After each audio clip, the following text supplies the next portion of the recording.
নমস্কার বন্ধুরা, মার্কেট পড়ছে, মানুষ ভয় পাচ্ছেন, কিন্তু যারা স্মার্ট ইনভেস্টর তারা এখন কি করছে জানেন? তারা এখন নতুন এসআইপি শুরু করছেন, কিংবা যারা অলরেডি এসআইপি করেছেন তারা এখন এসআইপি টপ আপ করছেন। আজকের ভিডিওতে আপনাদেরকে আমি দেখাবো যে এই সময়তে কেন এসআইপি শুরু করা কিংবা এক্সিস্টিং ইনভেস্টরদের ক্ষেত্রে এসআইপি টপ আপ করা একটা ভালো স্ট্র্যাটেজি হতে পারে। এইবার আপনারা নিশ্চয়ই এটা জানেন যে মিউচুয়াল ফান্ডের ক্ষেত্রে কি হয়, যখন আমি ইনভেস্ট করব তখন যদি আমি কম দামে ইনভেস্ট করতে পারি তাহলে সেটা ইনভেস্টমেন্টের জন্য ভালো, কারণ সেই সময়তেই আমি কম দামে আরো বেশি বেশি করে ইউনিট পেতে পারবো। এইবার প্রশ্ন হলো যে বর্তমান সময়েতে যে মার্কেট আছে সেই মার্কেটটা কি ফেয়ারলি ভ্যালুড বা সেটা কি কম দামে পাওয়া যাচ্ছে? সেটা দেখতে গেলে আমাদেরকে যেটা দেখতে হয় সেটা হচ্ছে পিই রেশিও।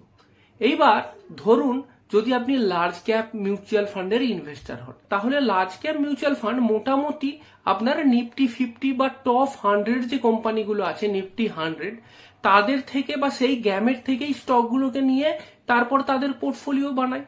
তাহলে যদি আমি এখন দেখি যে নিফটি 50-র পিই রেশিও কেমন আছে, তাহলে আমি বুঝতে পারবো যে সেই পিই রেশিও যেটা বর্তমান পিই রেশিও সেটা আমার অতীতের পিই রেশিওর থেকে বেশি আছে না কম আছে। যদি কম থাকে তাহলে সেটাকে আমি বলবো যে মার্কেট ফেয়ারলি ভ্যালুড বা আন্ডার ভ্যালুড আছে, আর যদি বেশি থাকে তাহলে সেটাকে আমি ওভার ভ্যালুড বলতে পারি। এইবার আমি যেটা করছি সেটা হচ্ছে যে আপনাকে একটা গ্রাফ শো করছি। এই গ্রাফটা একটু মন দিয়ে দেখুন। এই গ্রাফটা হচ্ছে নিফটি 50-র পিইর গ্রাফ। আপনাকে আমি গত 3 বছরের নিফটি 50-র পিইটা কিভাবে চেঞ্জ হয়েছে এই গ্রাফেতে শো করছি।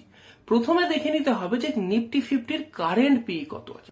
দেখুন নিফটি 50-র কারেন্ট পিই হচ্ছে আপনার 20.2। এবার যদি আমি 3 বছরের মিডিয়ান পিই দেখি তাহলে সেই মিডিয়ান পিটা আসছে আপনার 22.30। তার মানে আপনি কি দেখতে পাচ্ছেন যে গত 3 বছরের অ্যাভারেজ যে পি তার থেকে বর্তমান পিটা কম আছে। তার মানে মার্কেট অ্যাভারেজ যে প্রাইস তার থেকে কমে বিক্রি হচ্ছে, বা বলতে পারি নিফটি 50 এখন ডিসকাউন্টে বিক্রি হচ্ছে। এইবার শুধু গত 3 বছর নয়, যদি আমি আরেকটু পিছিয়ে যাই, গত 5 বছরের যদি মিডিয়ান পি দেখি তাহলে আমি কি দেখতে পাচ্ছি? Median P 22.3। গত 10 বছরে নিফটি 50-র মিডিয়ান পি কত আছে? 23.4। তার মানে এটা একেবারেই পরিষ্কার যে গত 3 বছর হোক, 5 বছর হোক বা 10 বছর হোক, তার যে মিডিয়ান পি তার তুলনায় বর্তমানের নিফটি 50-র পি সেটা কিন্তু অনেকটাই কমে। এটা গেল নিফটি 50-র কথা। তার মানে যদি আপনি লার্জ ক্যাপ মিউচুয়াল ফান্ড বা ইন্ডেক্স মিউচুয়াল ফান্ডে ইনভেস্ট করে থাকেন তাহলে বলা যেতে পারে যে এখন আপনার অতীতের যে অ্যাভারেজ পি ছিল তার থেকে কমে বা ডিসকাউন্টে বিক্রি হচ্ছে। সুতরাং সেই জায়গাতে এখন পার্সিয়ালি কিছু টপ আপ করে দেওয়া যেতে পারে, সেটা লার্জ ক্যাপ ইন্ডেক্স ফান্ড হোক বা actively manage large cap fund হোক। এইবার মনে করুন লার্জ ক্যাপ ছাড়াও মিড ক্যাপও আছে, মিড ক্যাপেতেও অনেকে ইনভেস্ট করে রেখেছেন। তাহলে এবার আমরা দেখি যে মিড ক্যাপের যেটা ইন্ডেক্স, যেটাকে বলা হয় নিফটি 150, সেই নিফটি 150 ইন্ডেক্সের এখন কিরকম পি রেশিও আছে। বর্তমানেতে নিফটি 150 ইন্ডেক্সের কারেন্ট পি হচ্ছে 30.1। এবার তাহলে দেখি যে অতীতে কিরকম ছিল বা গত 3 বছরের মিডিয়ান পি কত ছিল। গত 3 বছরে নিফটি 150 মিড ক্যাপ ইন্ডেক্সের যেটা আপনার মিডিয়ান পি সেটা হচ্ছে 33.4। গত 5 বছরে কত ছিল? 31।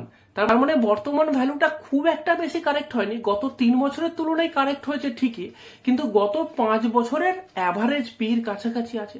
এক্ষেত্রে এটা বলতে পারি যে মিড ক্যাপ কিন্তু তুলনামূলকভাবে কম কারেক্ট হয়েছে, লার্জ ক্যাপ সেই তুলনায় আরো বেশি কারেক্ট হয়েছে। এইবার আসা যাক স্মল ক্যাপ ইন্ডেক্সের ব্যাপারে। এইবার স্মল ক্যাপ মিউচুয়াল ফান্ড যেগুলো আছে সেগুলো স্মল ক্যাপ ইন্ডেক্সের ভিতরে যে 250টা কোম্পানি আছে সেই কোম্পানির শেয়ার থেকেও ইনভেস্ট করে, কিংবা এর বাইরেও যে স্মল ক্যাপ কোম্পানিগুলো আছে সেখান থেকেও নিতে পারে। তবে ম্যাক্সিমামটা এই স্মল ক্যাপ 250 যে কোম্পানি আছে সেইখান থেকেই আসে। তো সেইখানে আমরা যদি দেখি সেখানে আমি কি দেখতে পাচ্ছি, বর্তমানে নিফটি স্মল ক্যাপ 250 ইন্ডেক্সের কারেন্ট পি হচ্ছে 24.4। 3 বছরের মিডিয়ান পি যদি দেখি সেটা হচ্ছে 28.7। গত 5 বছরের মিডিয়ান পি 28.4। আর গত 10 বছরের মিডিয়ান পি 29.7। তো এখান থেকে কি বোঝা যাচ্ছে যে স্মল ক্যাপের ক্ষেত্রে কিন্তু কারেকশনটা ভালো হয়েছে। 3 বছর, 5 বছর বা 10 বছরে অ্যাভারেজ যে পি তার তুলনায় কিন্তু কারেন্ট পি অনেকটাই কম আছে। তার মানে কারেকশনটা কিন্তু স্মল ক্যাপ লেভেলেতেও কিন্তু ভালোই হয়েছে। তাহলে এখান থেকে আমার কাছে এটা পরিষ্কার হয়ে গেল যে সেটা আপনার লার্জ ক্যাপই হোক, মিড ক্যাপের ক্ষেত্রেই হোক বা স্মল ক্যাপের ক্ষেত্রেই হোক, আমি দেখতে পাচ্ছি তাদের কিন্তু পিই অনেকটাই কারেকশন হয়েছে। তার মানে এতে বলা যায় যে আমি যদি লার্জ ক্যাপ ফান্ডে ইনভেস্ট করি, মিড ক্যাপেই করি, স্মল ক্যাপেই করি বা ফ্লেক্সি ক্যাপেই করি, তারা তো এই ধরনের মিড ক্যাপ, লার্জ ক্যাপ বা স্মল ক্যাপ কোম্পানির শেয়ারেতেই ইনভেস্ট করে। সুতরাং এখন যদি আমি সেখানে ইনভেস্টমেন্ট করি বা সেখানে যদি ইনভেস্টমেন্ট স্টার্ট করি, তাহলে কিন্তু আমি ফেয়ার ভ্যালুয়েশন বা একটুখানি আন্ডার ভ্যালু স্টক গুলোকেই পাচ্ছি। আর যত কমে কিনতে পারবো তাহলে কিন্তু ভবিষ্যতে আমার লাভের পোটেনশিয়াল বেশি হবে। এবার দেখুন মিউচুয়াল ফান্ডের এসআইপি কিভাবে কাজ করে। সবাই জানেন এটা, যে আমি মিউচুয়াল ফান্ডের যে টাকাটা ইনভেস্ট করছি সেইগুলো দিয়ে কিছু ইউনিট পাই। এবার কতগুলো ইউনিট পাবো? Unit equal to investment divide by NAV. তার মানে কি, যত আমার এনএভিটা কম হবে তত আমার বেশি বেশি করে ইউনিট পাবো বা বাড়বে ইউনিটের সংখ্যা। এইবার যখন মার্কেট ডাউন আছে বা যেই সময়তে মার্কেটটা ডাউন থাকছে সেই সময় যদি আমি কমেতে বেশি বেশি করে কুইকলি কিছু ইউনিট অ্যাকুমুলেট করে নিতে পারি, পরে কিন্তু যখন মার্কেট আপ হবে, যখন এনএভি বাড়বে, তখন সেই ইউনিটগুলোই কিন্তু আমাকে অনেকটাই এক্সেস রিটার্ন দিতে হেল্প করবে। এবার চলুন আপনাকে আমি একটা প্র্যাকটিক্যাল এক্সাম্পল দেখাই। একটা ইন্ডেক্স ফান্ডেতে আপনি মনে করুন এসআইপি করেছেন, ইউটিআই নিফটি 50 ইন্ডেক্স ফান্ড। গত 1 বছর ধরে আপনি এসআইপি করছেন। মনে করছি যে আপনার এসআইপি ডেট প্রতি মাসের 9 তারিখে। ধরুন গত 1 বছর ধরে আপনার ইউনিট তো অ্যাকুমুলেট হয়েছে। এবার দেখা যাক যে গত 1 বছরে আপনি কিরকম ইউনিট পেয়েছেন। আপনার এসআইপি অ্যামাউন্ট 10,000 টাকা। তো আমি শুরু করছি 9 এপ্রিল 2025 থেকে, কারণ আমি গত 1 বছরের ডেটাটা নেব। তাহলে 9 এপ্রিল 2025-এ ইউটিআই নিফটি 50-র এনএভি ছিল 1001.20। আপনার ইনভেস্টমেন্ট অ্যামাউন্ট 10,000 টাকা। তাহলে ওই মাসে আপনি কতগুলো ইউনিট পেয়েছিলেন? 9.90। এইবার এপ্রিলের পরে মে মাসে দেখা গেল যে আপনার এনএভি একটুখানি কমেছে, 982 হয়েছে। সেই হিসেব করে আপনি ইউনিট পেয়েছেন 10.18 ইউনিট। এইবার দেখুন জুন মাসে গিয়ে দেখা যাচ্ছে যে মার্কেট আপ হয়ে গেছে, তখন আপনার এনএভি হয়ে গেছে 1273.70। সেই মাসে তাহলে দেখুন আপনার ইউনিট কিন্তু কমে গেছে মাত্র 7.85। এইবার জুলাই, আগস্ট, সেপ্টেম্বর, অক্টোবর প্রতি মাসেতেই দেখুন আপনার ইউনিট কম। কারণ কি? কারণ সেই সময় এনএভি বেশি ছিল। তারপরে দেখুন আবার যদি আপনি জানুয়ারি থেকে দেখেন যে মার্কেট কিন্তু অনেকটাই কমতে শুরু করেছে। 9 জানুয়ারি 2026-এ আপনার এনএভি হয়ে গেছে 1080.10 এবং আপনি ইউনিট পেয়েছেন 9.26। আর এই লেটেস্ট 9 মার্চ আপনার এনএভি আরো কম, 949.05, আর আপনি ইউনিট পেয়েছেন 10.54। এইবার আপনি দেখুন যে জুন থেকে অক্টোবর এই সময় কিন্তু মার্কেট কন্টিনিউয়াসলি আপে ছিল, আর সেই কারণের জন্য আপনার প্রতি মাসে ইউনিট কত পেয়েছেন? 7.85, 7.44, 7.46, মানে 7 থেকে 8 ইউনিট এইটার মধ্যেই পেয়েছেন প্রতি মাসে। এইবার দেখুন জানুয়ারি মাস থেকে যদি স্টার্ট করেন, জানুয়ারি 2026 থেকে, তারা দেখছেন যে এক মাসে পেলাম 9.26, তারপরের মাসে 9.41, আর লাস্ট মাসে তো পেলেন 10.54। এবার আপনি তফাৎটা বুঝুন। সব থেকে কম পেয়েছিলেন যেটা আপনার সেপ্টেম্বর মাসে, সেটা কিনা মাত্র 7.46, আর এই মার্চেই পাচ্ছেন ওই একই টাকা দিয়ে 10.54। তার মানে বুঝতে পারছেন কতটা এক্সট্রা ইউনিট আপনি বেশি পেয়ে যাচ্ছেন। এই সময়ে যদি আমি একটু বেশি ইনভেস্ট করে দিতে পারি কম টাকাতে, আমি কিন্তু বেশি বেশি ইউনিট অ্যাকুমুলেট করতে পারবো।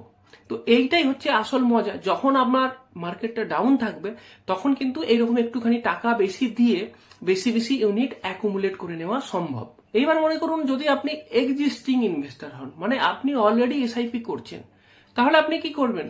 তাহলে আমি তো বলতে পারি যদি আপনার কাছে কিছু এক্সেস টাকা থাকে এই সময়তে সেটা ইনভেস্ট করতে পারেন, তবে কখনোই এককালীন বা একেবারেই সমস্ত টাকাটা নয়। মার্কেট কিছুটা কারেক্ট হয়ে গেছে মানে এটাই শেষ বা এরপর থেকে মার্কেট আপ হবে সেটা তো কেউ বলতে পারি না। সেই কারণের জন্যই আমাকে কি করতে হবে যে আমার যে এক্সট্রা টাকা জমা করার বা ইনভেস্ট করার সামর্থ্য আছে সেটাকে আমি স্ট্যাগার্ড ওয়েতে ইনভেস্ট করব। মানে ধরুন আমার কাছে 1,00,000 টাকা আছে, তো 1,00,000 টাকা একেবারে না, আমি প্রতি সপ্তাহে 10,000 টাকা লাগাবো। তাহলে কি হবে, আমি 10 সপ্তাহ টাইম পাবো, প্রায় 1 থেকে 3 মাস। 10 সপ্তাহ মানে কি প্রায় 2 মাসের কাছাকাছি হচ্ছে। তো সেটা আপনি দেখে নিন আপনার কমফর্ট অনুযায়ী, তবে 1 মাসের কম নয়, আবার খুব বেশি বাড়ানোর দরকার নেই। তো 1 থেকে 3 মাস এই সময়ের মধ্যে পুরো টাকাটা ভাগ করে সেটাকে আইদার উইকলি একদিন লাগান বা প্রতি সপ্তাহেতেও ইনভেস্ট করতে পারেন। তো সব থেকে ভালো হচ্ছে কি সপ্তাহে একটা দিন বেছে নিন, সেই দিনেতে আপনি ওই সপ্তাহের জন্য পুরোটা ইনভেস্ট করে দিন। এটা কন্টিনিউয়াসলি আগামী 1 মাস থেকে 3 মাস পর্যন্ত ইনভেস্ট করতে পারেন, তাহলে কিন্তু আপনার অ্যাভারেজ আউট হয়ে যাবে।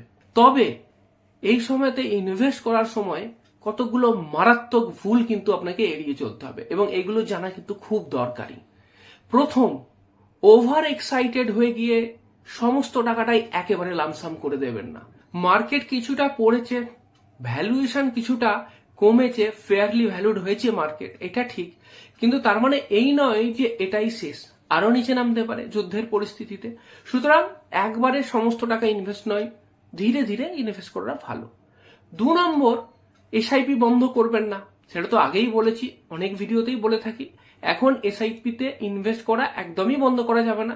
এক্সট্রা ইনভেস্ট করতে পারেন সেটা ঠিক আছে, কিন্তু বন্ধ করা একেবারেই নয়। 3 নম্বর যেটা, সেটাও কিন্তু খুব গুরুত্বপূর্ণ, এমার্জেন্সি ফান্ডের টাকা লাগাবেন না। মার্কেট ডাউন হয়ে গেছে, হাতে আর কোনো টাকা নেই, কিছু টাকা এমার্জেন্সি ফান্ডে রাখা আছে, সেই টাকাটা আবার এই মিউচুয়াল ফান্ডেতে ইনভেস্ট করতে যাবেন না।